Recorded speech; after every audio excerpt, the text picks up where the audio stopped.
The very first show I worked on as Seattle Rep staff was The Great Gatsby, and in the final moments of that show, the stage opened up to reveal Gatsby's luxurious swimming pool, into which Gatsby hopped, then relaxed on a pool float for a while before being shot and falling off of the float to sink to the bottom of the pool. In this production, we didn't actually use water, but only sound, light, and the convincing movements of a talented physical actor. Those tricks were so convincing that the Seattle Times Review credited the set with having a real swimming pool.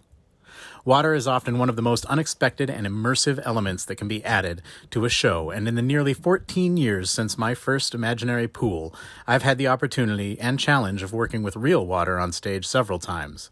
We've done more than a dozen shows with water in that time, including a show that actually did reveal from the stage floor a filtered and heated 6,000-gallon pool with motorized platform to magically raise an actor out of the water, several shows with smaller pools, one of them concealing both a rubber severed head and a snorkel for an actor to inconspicuously breathe, 6 shows with rain on stage, a river of mud down a mountain, more than a dozen working sinks, an overflowing toilet, and even a show with a compressed air system to send water and a little soup mix erupting across the stage from a tube hidden in an actor's sleeve for a projectile vomit effect.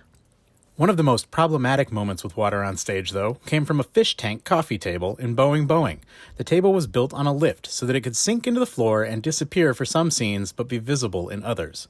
When we installed the lift, we filled the tank and needed to make sure things were working properly. Because an actor would stand on the table at a point in the show and stay on it while it lowered, I needed to be sure it was safe. For my test run, the table lowered quicker than expected, and I could hear the sound of lift cables running for about 2 extra seconds before a huge thud, smash, and splash. The brakes didn't engage when they were supposed to, allowing the lift to descend all the way to the pit floor with a sudden stop at the bottom, bursting the tank and spilling 40 gallons of water, aquarium rocks, and a miniature diver onto the floor of the Bagley trap room.